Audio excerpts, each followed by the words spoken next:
प्रिय छात्र छात्राओं, आज हम आपके बीच में Anil Kumar Purwar, GRV inter college राठ,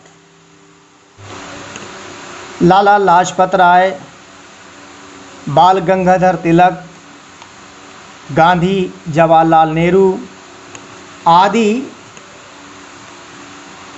जीवनियाँ अधिक लिखी गईं।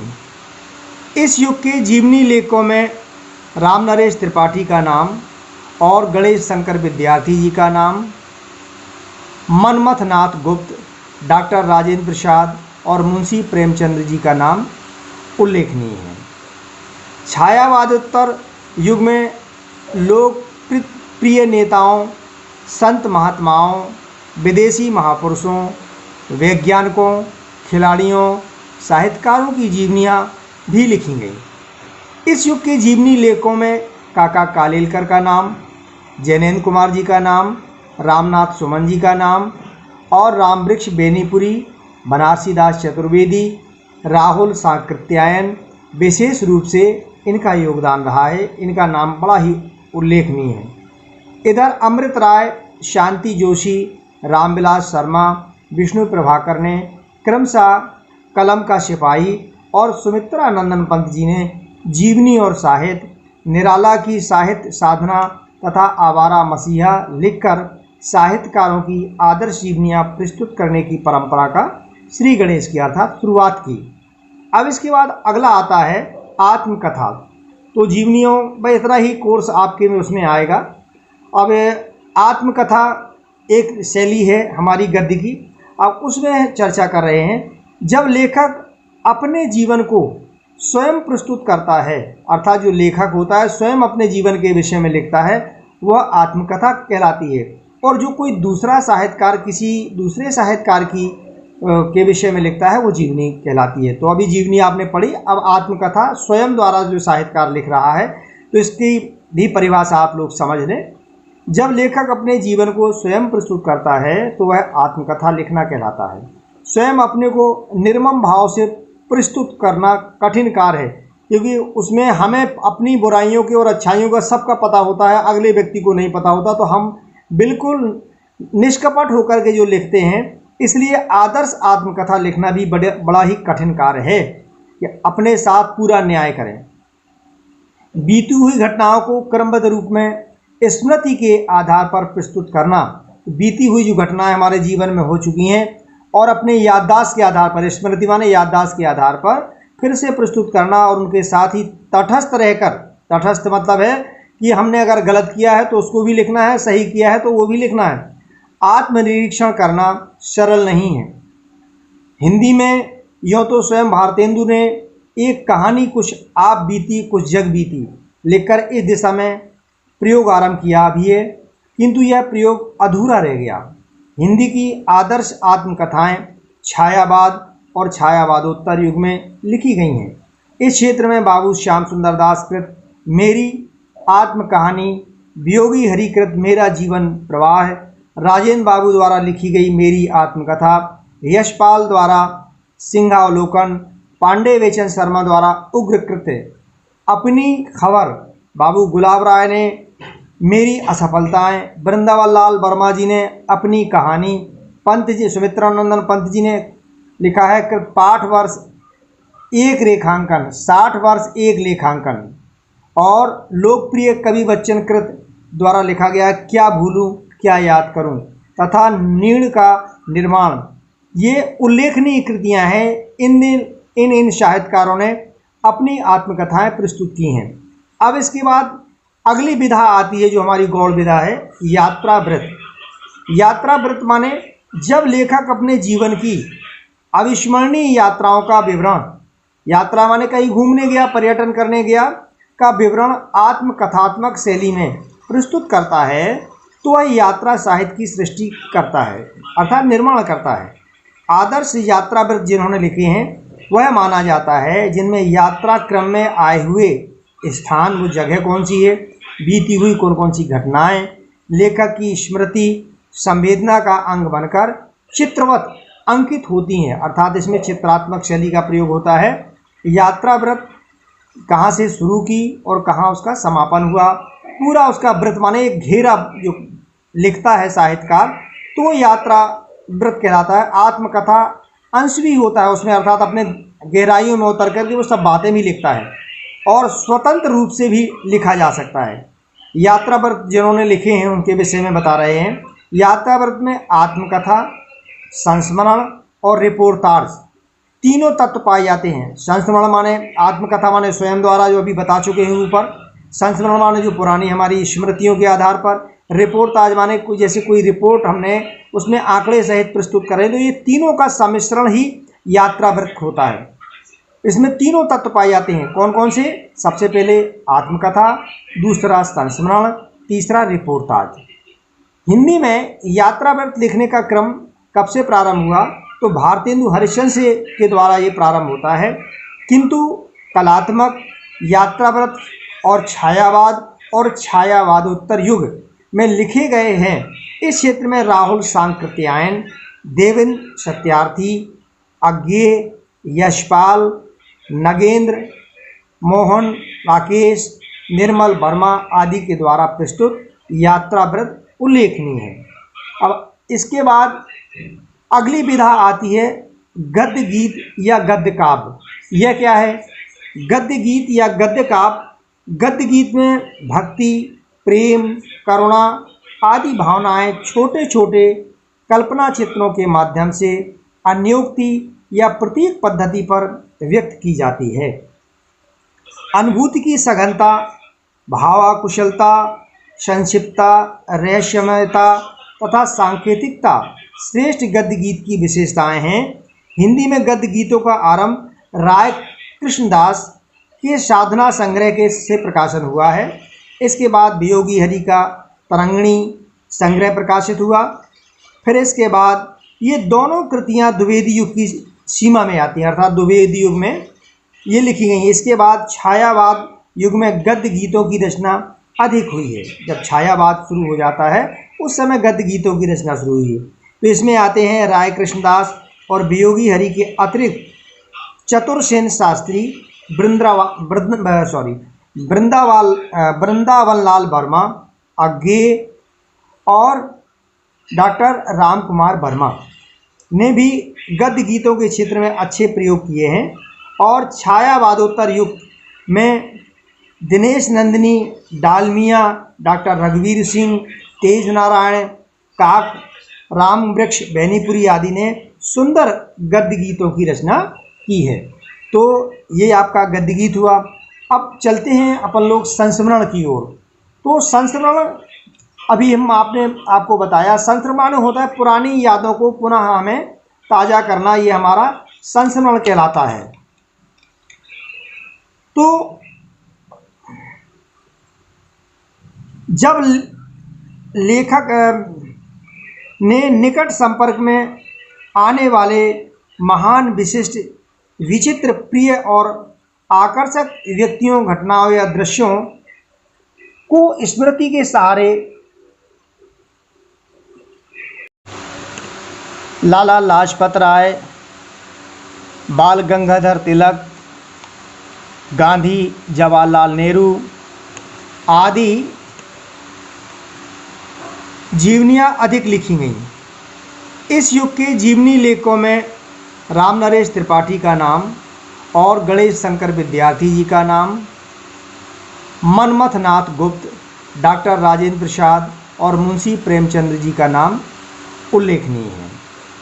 छायावादोत्तर युग में लोग प्रिय नेताओं, संत महात्माओं, विदेशी महापुरुषों, वैज्ञानिकों, खिलाड़ियों, साहित्यकारों की जीवनियाँ भी लिखी गई। इस युग के जीवनी लेखकों में काका कालेलकर का नाम, जैनेन्द्र कुमार जी का नाम, रामनाथ सुमन जी का नाम और रामवृक्ष बेनीपुरी, बनारसीदास चतुर्वेदी, राहुल सांकृत्यायन विशेष रूप से इनका योगदान रहा है। इनका नाम बड़ा ही उल्लेखनीय है। इधर अमृत राय, शांति जोशी, रामविलास शर्मा, विष्णु प्रभाकर ने क्रमशः कलम का सिपाही और सुमित्रा नंदन पंत जी ने जीवनी और साहित्य, निराला की साहित्य साधना तथा आवारा मसीहा लिखकर साहित्यकारों की आदर्श जीवनियाँ प्रस्तुत करने की परंपरा का श्री गणेश की अर्थात शुरुआत की। अब इसके बाद अगला आता है आत्मकथा। तो जीवनियों में इतना ही कोर्स आपके में उसमें आएगा। अब आत्मकथा एक शैली है हमारी गद्य की, अब उसमें चर्चा कर रहे हैं। जब लेखक अपने जीवन को स्वयं प्रस्तुत करता है, अर्थात जो लेखक होता है स्वयं अपने जीवन के विषय में लिखता है, वह आत्मकथा कहलाती है। और जो कोई दूसरा साहित्यकार किसी दूसरे साहित्यकार की के विषय में लिखता है, वो जीवनी कहलाती है। तो अभी जीवनी आपने पढ़ी, अब आत्मकथा स्वयं द्वारा जो साहित्यकार लिख रहा है, तो इसकी भी परिभाषा आप लोग समझ लें। जब लेखक अपने जीवन को स्वयं प्रस्तुत करता है तो वह आत्मकथा लिखना कहलाता है। स्वयं अपने को निर्मम भाव से प्रस्तुत करना कठिन कार्य है, क्योंकि उसमें हमें अपनी बुराइयों के और अच्छाइयों का सबका पता होता है, अगले व्यक्ति को नहीं पता होता। तो हम बिल्कुल निष्कपट होकर के जो लिखते हैं, इसलिए आदर्श आत्मकथा लिखना भी बड़ा ही कठिन कार्य है कि अपने साथ पूरा न्याय करें। बीती हुई घटनाओं को क्रमबद्ध रूप में स्मृति के आधार पर प्रस्तुत करना, बीती हुई जो घटनाएं हमारे जीवन में हो चुकी हैं और अपने याददाश्त के आधार पर, स्मृति माने याददाश्त के आधार पर फिर से प्रस्तुत करना, और उनके साथ ही तटस्थ रहकर, तटस्थ मतलब है कि हमने अगर गलत किया है तो उसको भी लिखना है, सही किया है तो वो भी लिखना है। आत्मनिरीक्षण करना सरल नहीं है। हिंदी में यूँ तो स्वयं भारतेंदु ने एक कहानी कुछ आप बीती कुछ जग बीती लिखकर इस दिशा में प्रयोग आरंभ किया भी है, किंतु यह प्रयोग अधूरा रह गया। हिंदी की आदर्श आत्मकथाएं छायावाद और छायावादोत्तर युग में लिखी गई हैं। इस क्षेत्र में बाबू श्याम सुंदर दास कृत मेरी आत्मकहानी, वियोगी हरिकृत मेरा जीवन प्रवाह, राजेंद्र बाबू द्वारा लिखी गई मेरी आत्मकथा, यशपाल द्वारा सिंहावलोकन, पांडे वेचन शर्मा द्वारा उग्रकृत अपनी खबर, बाबू गुलाब राय ने मेरी असफलताएं, वृंदावन लाल वर्मा जी ने अपनी कहानी, पंत जी सुमित्रानंदन पंत जी ने लिखा है कि पाठ वर्ष एक रेखांकन, 60 वर्ष एक लेखांकन, और लोकप्रिय कवि बच्चन कृत द्वारा लिखा गया क्या भूलूं क्या याद करूं तथा नीड़ का निर्माण। ये उल्लेखनीय कृतियां हैं। इन साहित्यकारों ने अपनी आत्मकथाएं प्रस्तुत की हैं। अब इसके बाद अगली विधा आती है जो हमारी गौड़ विधा है, यात्रावृत्त। यात्रावृत्त माने जब लेखक अपने जीवन की अविस्मरणीय यात्राओं का विवरण, यात्रा माने कहीं घूमने गया, पर्यटन करने गया, का विवरण आत्मकथात्मक शैली में प्रस्तुत करता है, तो वह यात्रा साहित्य की सृष्टि करता है, अर्थात निर्माण करता है। आदर्श यात्रावृत्त जिन्होंने लिखे हैं वह माना जाता है जिनमें यात्रा क्रम में आए हुए स्थान, वो जगह कौन सी है, बीती हुई कौन कौन सी घटनाएं लेखक की स्मृति संवेदना का अंग बनकर चित्रवत अंकित होती हैं, अर्थात इसमें चित्रात्मक शैली का प्रयोग होता है। यात्रावृत्त कहाँ से शुरू की और कहाँ उसका समापन हुआ, पूरा उसका वृत्त माने एक घेरा जो लिखता है साहित्यकार, तो वो यात्रा वृत्त कहलाता है। आत्मकथा अंश भी होता है उसमें, अर्थात अपने गहराइयों में उतर करके वो सब बातें भी लिखता है और स्वतंत्र रूप से भी लिखा जा सकता है। यात्रावृत्त जिन्होंने लिखे हैं उनके विषय में बता रहे हैं। यात्रावृत्त में आत्मकथा, संस्मरण और रिपोर्टाज तीनों तत्व पाए जाते हैं। संस्मरण माने आत्मकथा माने स्वयं द्वारा जो अभी बता चुके हैं ऊपर, संस्मरण माने जो पुरानी हमारी स्मृतियों के आधार पर, रिपोर्टाज माने कोई जैसे कोई रिपोर्ट हमने उसमें आंकड़े सहित प्रस्तुत करें, तो ये तीनों का सम्मिश्रण ही यात्रावृत्त होता है। इसमें तीनों तत्व पाए जाते हैं। कौन कौन से? सबसे पहले आत्मकथा, दूसरा संस्मरण, तीसरा रिपोर्टाज। हिंदी में यात्रावृत्त लिखने का क्रम कब से प्रारंभ हुआ? तो भारतेंदु हरिश्चंद्र के द्वारा ये प्रारंभ होता है, किंतु कलात्मक यात्रावृत्त और छायावाद और छायावादोत्तर युग में लिखे गए हैं। इस क्षेत्र में राहुल सांकृत्यायन, देवेंद्र सत्यार्थी, अज्ञेय, यशपाल, नगेंद्र, मोहन, राकेश, निर्मल वर्मा आदि के द्वारा प्रस्तुत यात्रावृत्त उल्लेखनीय है। अब इसके बाद अगली विधा आती है गद्य गीत या गद्य काव्य। यह क्या है? गद्य गीत या गद्य काव्य। गद्य गीत में भक्ति, प्रेम, करुणा आदि भावनाएं छोटे छोटे कल्पना चित्रों के माध्यम से अन्योक्ति या प्रतीक पद्धति पर व्यक्त की जाती है। अनुभूति की सघनता, भावाकुशलता, संक्षिप्तता, रहस्यमयता तथा सांकेतिकता श्रेष्ठ गद्य गीत की विशेषताएं हैं। हिंदी में गद्य गीतों का आरंभ राय कृष्णदास के साधना संग्रह के से प्रकाशन हुआ है। इसके बाद वियोगी हरि का तरंगिणी संग्रह प्रकाशित हुआ। फिर इसके बाद ये दोनों कृतियां द्विवेदी युग की सीमा में आती हैं, अर्थात द्विवेदी युग में ये लिखी गई। इसके बाद छायावाद युग में गद्य गीतों की रचना अधिक हुई है। जब छायावाद शुरू हो जाता है उस समय गद्य गीतों की रचना शुरू हुई है। तो इसमें आते हैं राय कृष्णदास और वियोगी हरि के अतिरिक्त चतुरसेन शास्त्री, वृंदावनलाल वर्मा, अज्ञेय और डॉक्टर राम कुमार वर्मा ने भी गद्य गीतों के क्षेत्र में अच्छे प्रयोग किए हैं। और छायावादोत्तर युग में दिनेश नंदिनी, डालमिया, डॉक्टर रघुवीर सिंह, तेज नारायण, काक, राम वृक्ष बेनीपुरी आदि ने सुंदर गद्य गीतों की रचना की है। तो ये आपका गद्य गीत हुआ। अब चलते हैं अपन लोग संस्मरण की ओर। तो संस्मरण अभी आपको बताया, संस्मरण होता है पुरानी यादों को पुनः हमें ताज़ा करना, ये हमारा संस्मरण कहलाता है। तो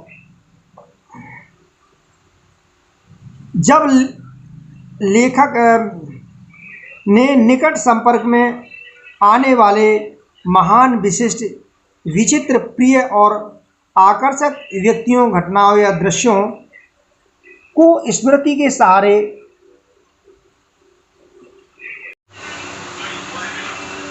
फिर से सुने, घटनाओं या दृश्यों को स्मृति के सहारे पुनः कल्पना में मूर्त करता है, मतलब सामने सजग करता है, उसे शब्दांकित करता है, तब वह संस्मरण लिखता है। संस्मरण लिखने का उनका उद्देश्य समय लेखक का पूर्णतः तटस्थ नहीं रह पाता। याद आने वाले का अंकन करते हुए वह स्वयं भी अंकित हो जाता है। संस्मरण लेखक के लिए संवेदनशील, प्रभावग्राही और व्यक्ति या वस्तु के वैशिष्ट्य को लक्षित करने वाला होना चाहिए। हिंदी में आदर्श संस्मरण जिन्होंने लिखे हैं तो ये छायावादोत्तर युग में लिखे गए हैं। इस क्षेत्र में श्री राम शर्मा, महादेवी वर्मा, रामवृक्ष बेनीपुरी, कन्हैयालाल मिश्र प्रभाकर, देवेंद्र सत्यार्थी, बनारसी दास चतुर्वेदी आदि का नाम विशेष रूप से लिया जाता है। तो अभी आपको आज तक ये 5 गौड़ गद्य की विधाएं आपको बताई। शेष अगले क्रम में आपसे चर्चा करेंगे।